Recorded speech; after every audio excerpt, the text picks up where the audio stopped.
राजकुमारी के जाल में फंसे तोते को जान के लाले पड़ गए। सोचा अच्छा भला सब कुछ देख तो लिया था, फिर क्यों खामखां राजकुमारी से फालतू के सवाल जवाब में उलझा। सीधा जाकर राजा को बता देना था, आगे वो जाने या ये राजकुमारी। खामखां पंगे में पैर फंसा दिया। सोचा अब जल्दी से कोई तरकीब लगानी पड़ेगी, नहीं तो ये चंडाल रानी मुझे जीवित नहीं छोड़ेगी। तोता बोला, हे रानी, मेरा नाम हीरामन तोता है। मैं कोई बहरूपिया नहीं हूँ, बल्कि यही मेरा असली रूप है। अगर तुम मुझे छोड़ दोगी तो मैं तुम्हें भी तंत्र और विचार सिखा सकता हूँ। मैं गिरी विश्वनाथ का पक्का चेला हूँ। राजकुमारी बोली, अगर ऐसा है तो जल्दी से मुझे मंत्र बताओ, नहीं तो अभी तुम्हारे पंख नोच डालूंगी। तोता बोला, हे रानी, मंत्र ऐसे सबके सामने नहीं बताए जाते। तुम अपनी दासियों को यहाँ से जाने के लिए कहो। ऐसे सबके सामने मैं तुम्हें मंत्र नहीं सिखा सकता, वो तो कान में बताने की चीज है। तोते की बात मान राजकुमारी ने तुरंत अपनी सभी दासियों को वहाँ से भेज दिया। दासियों के जाने के बाद जब राजकुमारी ने मंत्र सुनने के लिए सिर झुकाया तो तोते ने उसके गाल पर चोंच मार दी। राजकुमारी सत्यभामा चीखती हुई व्याकुल होकर धरती पर गिर पड़ी। जब तक वो कुछ समझ पाती, तोता वहाँ से उड़कर फिर से खिड़की में जा बैठा। गुस्से में लाल पीली हो राजकुमारी ने अपनी दासी को आवाज लगाई और कहा, इस दुष्ट तोते का शिकार करने के लिए जल्दी से बाज को लेकर आओ। जब तक दासी बाज के पिंजरे को लेकर आई तब तक तोता वहाँ से उड़ चुका था।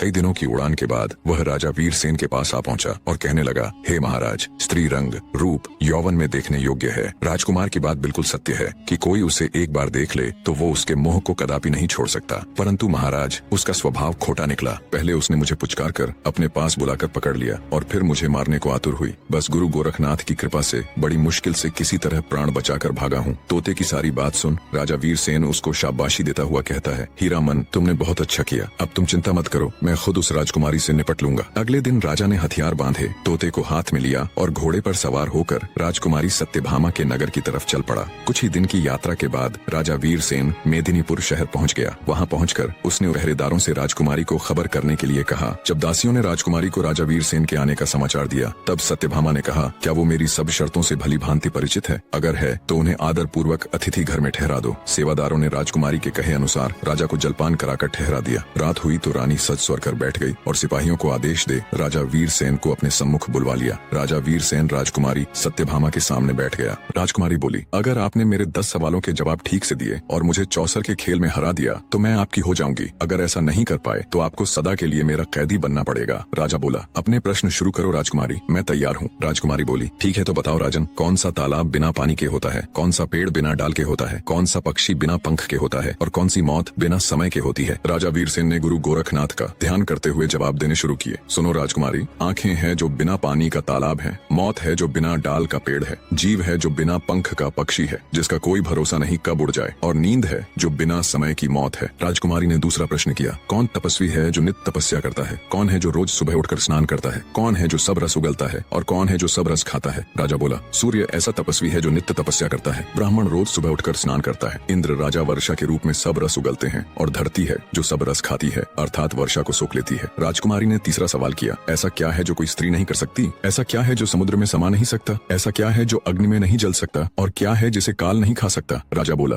राजकुमारी, एक स्त्री अपने पुत्र के साथ क्रिया नहीं कर सकती। यश है जो समुद्र में समा नहीं सकता। धर्म है जो अग्नि में जल नहीं सकता। और नाम ऐसी वस्तु है जिसे काल खा नहीं सकता। राजा की हाजिर जवाबी और सटीकता के साथ सवालों के जवाब देते देख राजकुमारी आश्चर्य के साथ साथ प्रसन्न भी थी। उसने चौथा सवाल किया, ऐसा क्या है जो बचपन में 30 गज का, जवानी में 4 गज का, बुढ़ापे में 60 गज का और मरने के बाद अंत नहीं? राजा बोला, सुनो राजकुमारी, किसी भी वस्तु या इंसान की परछाई ही एकमात्र ऐसी चीज है जो दिन में 30 गज की, दोपहर में 4 गज की, शाम के समय 60 गज की और रात में अनंत हो जाती है। राजकुमारी बोली, आप ठीक कह रहे हैं राजन। अब मेरे 5वें सवाल का जवाब दो, वह क्या है जो हमेशा बदलता रहता है पर कभी नहीं बदलता? राजा वीरसेन बोला, राजकुमारी, वह है परिवर्तन का नियम। संसार में सब कुछ बदलता रहता है लेकिन यह सत्य कभी नहीं बदलता कि परिवर्तन ही संसार का नियम है। जो इसे समझ लेता है वह जीवन के उतार चढ़ाव में शांति पाता है। राजा वीरसेन के जवाबों से अब तक पूरी तरह संतुष्ट राजकुमारी सत्यभामा कहती है, बहुत खूब राजन, अब मेरे छठे प्रश्न का जवाब दीजिए। अगर हर चीज पहले से तय है यानी हमारा भाग्य, तो फिर कर्म करने की क्या जरूरत है? छठे सवाल का जवाब देते हुए राजा वीरसेन बोला, भाग्य और कर्म दोनों साथ साथ चलते हैं। भाग्य हमारे पूर्व जन्म के कर्मों का फल है, लेकिन वर्तमान कर्म से हम अपने भविष्य को बदल सकते हैं। यदि कोई किसान अपने खेत में कुछ भी न बोए और कहे कि जो भाग्य में होगा वही होगा, तो क्या उसे अन्न मिलेगा? नहीं, उसे मेहनत करनी होगी, बीज बोने होंगे, पानी देना होगा, तभी फसल आएगी। इसी तरह कर्म हमारा प्रयास है और भाग्य उसका परिणाम। राजा की एक बार फिर से सराहना करते हुए राजकुमारी सत्यभामा ने अपना 7वां प्रश्न किया।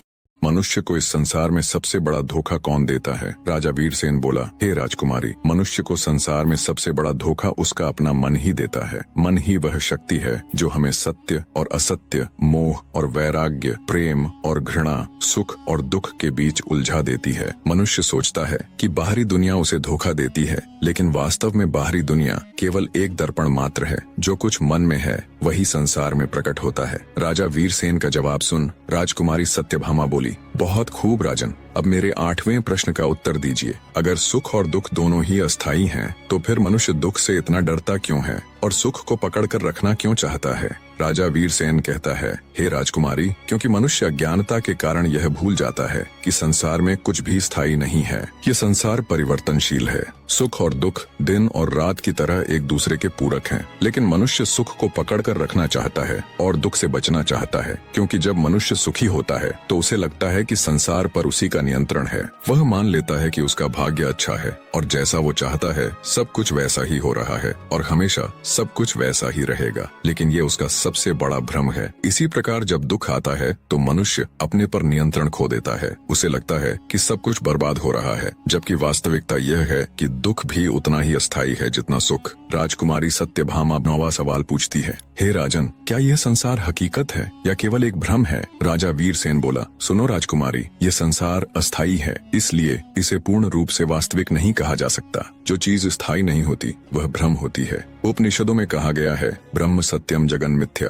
अर्थात ब्रह्म सत्य है, यह संसार माया है। हे राजकुमारी, हम जो भी देखते हैं वह केवल 5 इंद्रियों तक सीमित है। जब हम सपना देखते हैं तो वह हमें पूरी तरह वास्तविक लगता है, लेकिन जागने के बाद वह केवल एक भ्रम होता है। इसी प्रकार यह संसार भी जागृत अवस्था का एक सपना मात्र है। सत्य वही है जो कभी नष्ट नहीं होता और वह केवल आत्मा और परमात्मा है। राजा का जवाब सुन राजकुमारी सत्यभामा बोली, हे राजन, अगर आत्मा और परमात्मा ही सत्य है तो मनुष्य को जन्म से पहले और मृत्यु के बाद का कुछ भी याद क्यों नहीं रहता? राजा वीरसेन राजकुमारी सत्यभामा के 10वें यानी आखिरी सवाल का जवाब देता हुआ बोला, हे राजकुमारी, क्योंकि प्रकृति ने हमें भूलने का वरदान दिया है ताकि हम अपने पिछले जन्मों के बंधनों से मुक्त होकर नए अनुभवों को जी सकें। यदि मनुष्य को अपने पिछले जन्म की याद रहती तो मनुष्य पिछले जन्म के सुख दुख में ही उलझा रहता और इस जीवन को सही से नहीं जी पाता। स्मृति का नाश ही नया सृजन है, अर्थात जब पुरानी यादें मिटती हैं तभी नया जीवन संभव होता है। कुछ लोग गहरे ध्यान और साधना से अपने पूर्व जन्म की झलक देख सकते हैं, लेकिन ये बहुत ही मुश्किल या यूं कहे लगभग असंभव ही होता है। मृत्यु के बाद आत्मा नए शरीर में प्रवेश कर जाती है और एक नया जीवन आरंभ होता है। अगर मनुष्य को सब कुछ याद रहता तो वह कभी भी आगे नहीं बढ़ता। राजा ने राजकुमारी सत्यभामा के 10 प्रश्नों के उत्तर सही सही दे दिए। यह देखकर राजकुमारी सत्यभामा बहुत प्रसन्न हुई। उसने कुर्सी से खड़े होकर राजा का अभिवादन किया और बोली, मान गए राजन, आप वाकई में बहुत बुद्धिमान हो, पर अभी मेरी सभी शर्तें पूरी नहीं हुई। अब आपको मुझे चौसर के खेल में हराना होगा राजन। राजा वीरसेन खुद चौसर का एक अच्छा खिलाड़ी था। बोला, ठीक है राजकुमारी, आपकी ये शर्त भी पूरी करने की कोशिश करूंगा। राजा वीरसेन और राजकुमारी सत्यभामा के बीच चौसर का खेल शुरू हो जाता है। अंततः राजा ने राजकुमारी को चौसर में भी हरा दिया। यह सब देख राजकुमारी सत्यभामा अपने पिता के पास गई और सारा हाल उन्हें कह सुनाया। राजा वज्रसेन यह सुनकर अति प्रसन्न हुआ। उसने मंत्री को भेजकर राजा वीरसेन को बुलाया और बड़े आदर सत्कार से बैठाया। वीरसेन ने कहा, महाराज, मैंने आपकी बेटी के सभी प्रश्नों के उत्तर दे दिए और उसे चौसर में भी हरा दिया। अब आप अपनी बेटी को मेरे साथ भेज दीजिए। तब राजा वज्रसेन ने कहा, मैं कोई शुभ घड़ी देखकर अपनी बेटी का विवाह करके आपके साथ भेज दूंगा। तब राजा वीरसेन बोला,